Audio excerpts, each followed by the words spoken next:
आप सभी को जय मसीह की। आज मैं प्रभु का एक बहुत सुंदर वचन आपके साथ शेयर करना चाहता हूँ, जो कि पाया जाता है याकूब 4 उसका 8। परमेश्वर के निकट आओ तो वह तुम्हारे भी निकट आएगा। हालेलुया। बहुत सुंदर वचन।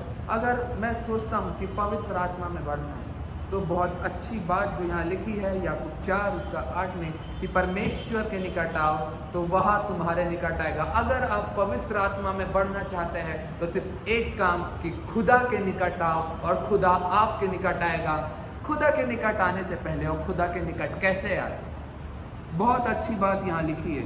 इसके आगे हम पढ़ेंगे जब याकूब 4 उसका 8 में कि हे पापियों अपने हाथ शुद्ध करो। बहुत अच्छी बात कि हे पापियों अपने हाथ को शुद्ध करो। और हम जब इसी के आगे पढ़ते हैं तो यहाँ लिखा है और हे दुचित्ते लोगों अपने हृदय को पवित्र करो।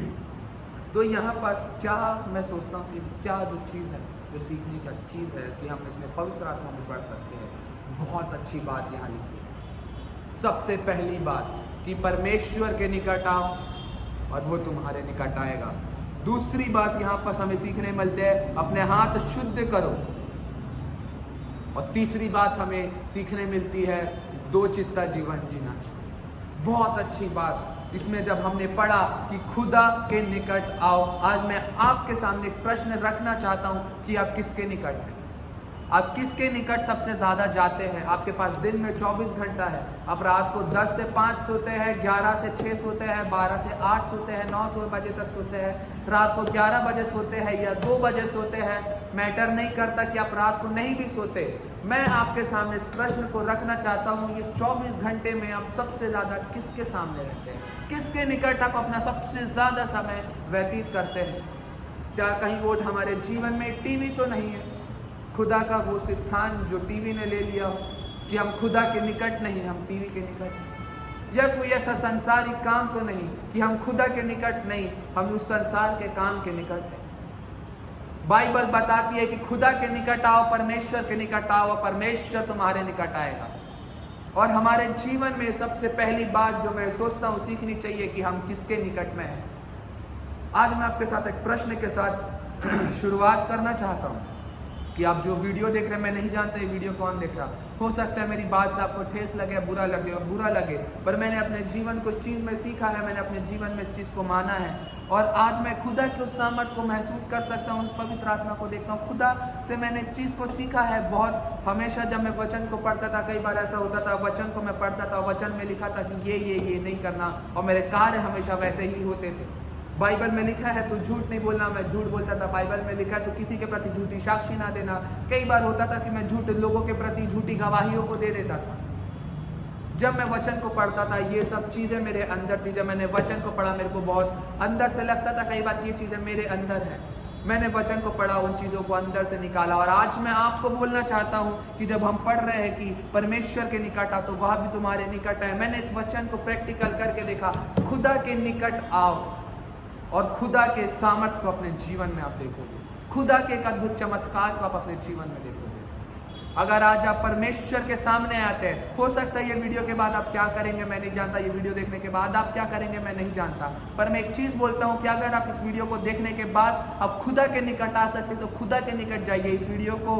इस वीडियो के खत्म होने के बाद आप एक काम कर सकते हैं, आप बाइबल खोलिए, आप आराधना करिए, आप प्रार्थना को करिए। आप जाइए अपने कमरे में, जैसा कि यीशु सिखाता है मत्ती 6 में कि तू अपनी कोठरी में जा, कोठरी को बंद कर और गुप्त में प्रार्थना कर।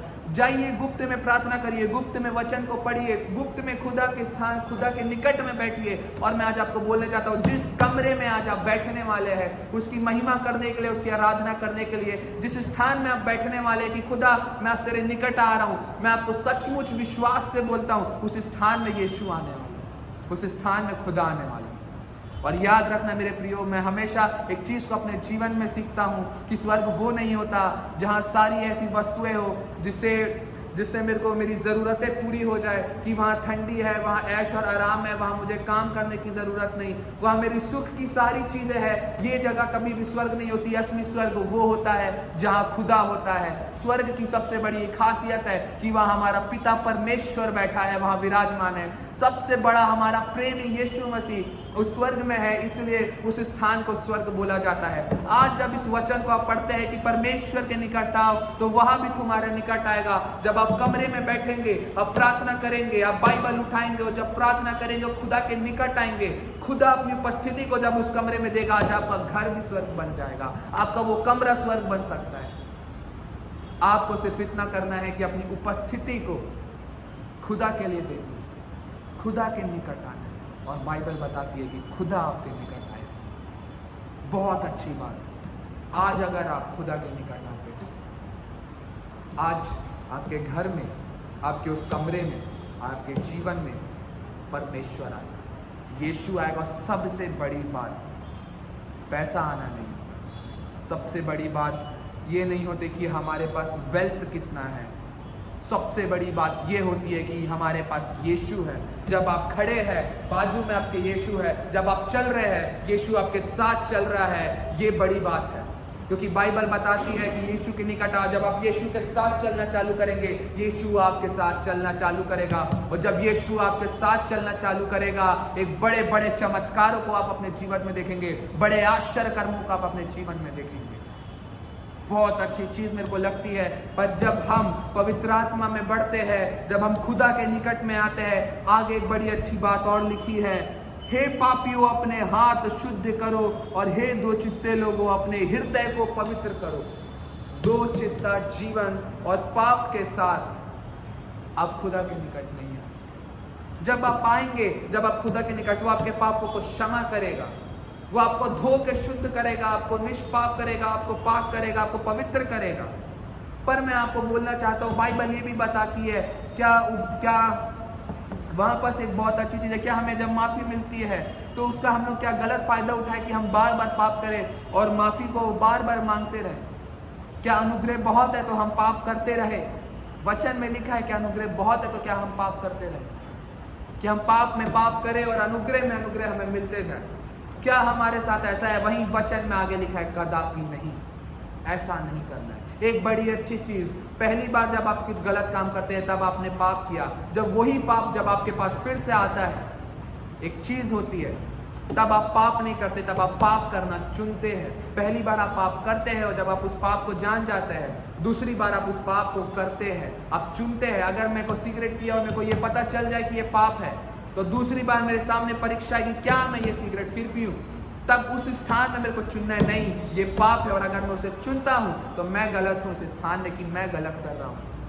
अगर आपके जीवन में हो सकता है, वो कोई सा भी स्थान हो सकता है, कोई सा भी चीज हो सकता है, आप गाली बकते हो सकता है आप नशे में हो सकता है आपके अंदर क्रोध भरा हो सकता है आपके अंदर छल या कपट भरा हो, मैं नहीं जानता वो किस रूप में है। हो सकता है आप संसार के कामों में हो, आप संसारिक गानों में हो, आप संसारिक चीजों में हो, वो कौन सी चीज है मैं नहीं जानता आपके जीवन में। पर मैं जो आपको बताना चाहता हूँ वो यही है कि दो चित्ते जीवन से हटिए। ये एक वचन 3 बात सिखाता है, खुदा के निकट आओ, खुदा आपके निकट आएगा, पाप को छोड़ना और दो चित्ता जीवन छोड़ना। बहुत अच्छी चीज की दो चित्ता जीवन जो होता है वो नहीं हो सकता।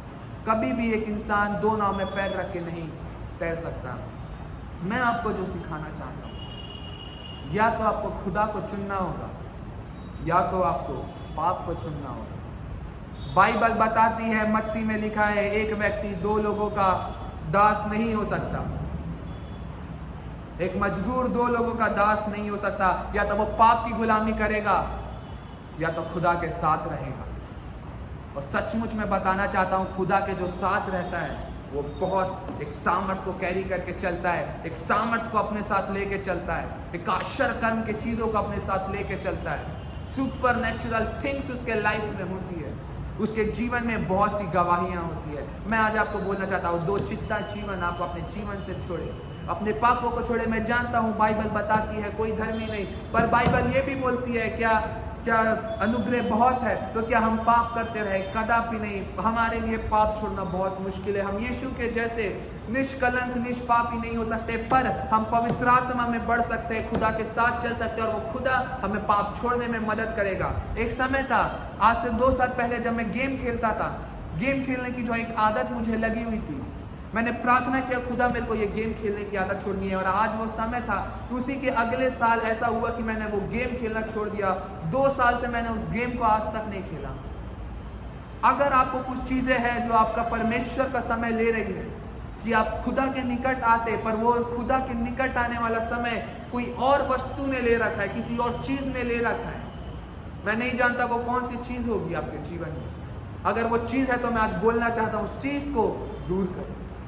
मैं नहीं जानता कि आप अभी घर में क्या कर रहे हैं, आप घर में कौन सी बातों को करते हैं, आप घर में अपने समय को कैसे बिताते हैं, पर मैं एक चीज जानता हूं कि अगर खुदा का समय आपने किसी और चीज को दे के रखा है, तो मैं आज आपसे बोलना चाहता हूं कि उस स्थान को खुदा को देना चालू करें।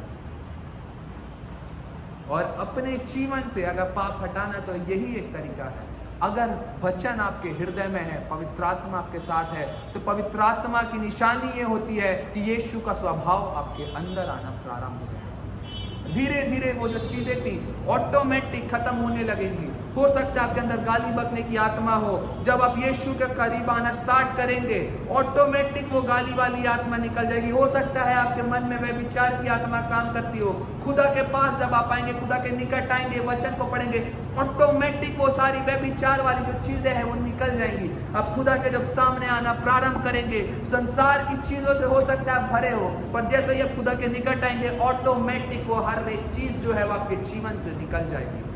सिर्फ एक काम, खुदा के निकट आओ। एक आखिरी वचन बोल के मैं आपको इस वीडियो को खत्म करूंगा। मैं चाहता हूं आपके सामने मैं पढ़ दूंगा रोमियो उसका 1 उसका 11, बहुत सुंदर वचन मेरे को ये लगता है, क्योंकि यहाँ पास यीशु कहता है, क्योंकि मैं तुमसे मिलने की लालसा करता हूं कि मैं तुम्हें कोई आत्मिक वरदान दूं जिससे तुम स्थिर हो जाओ। हालेलुया, हालेलुया, बहुत अच्छी बात। यीशु बोलता है मैं तुमसे मिलने की लालसा करता हूं, और एक जगह वचन में लिखा है कि तुम उसके निकट आओ। आपको पता है, जैसे ही आपका दरवाजा, आप अपने कमरे का दरवाजा बंद करेंगे, आप घुटने में आएंगे और आप स्टार्ट करेंगे, धन्यवाद धन्यवाद धन्यवाद पिता तेरा, धन्यवाद इस दिन के। खुदा लालसा करता है कि वो आपसे मिले। आपका जहां पास धन्यवाद स्टार्ट होगा, खुदा उस कमरे में उसी वक्त आ जाएगा। अब जब आराधना करना चालू करेंगे, जब आप उठाएंगे कि आ प्रभु यीशु आ, आपके ये बोलते ही यीशु आपके पास आ जाएगा, क्योंकि वो कहता है कि मैं तुमसे मिलने की लालसा करता हूं, कि मैं तुम्हें आत्मिक वरदान दूं कि तुम स्थिर हो जाओ। जैसा कि मैंने कहा, पाप को छोड़ने के लिए पवित्र आत्मा का होना बहुत जरूरी है, क्योंकि जो पवित्र आत्मा है वो सहायता करती है इस पाप को छोड़ने के लिए। और परमेश्वर यीशु कहता है कि मैं लालसा करता हूं तुमसे मिलने की, कि तुम्हें कोई आत्मिक वरदान कि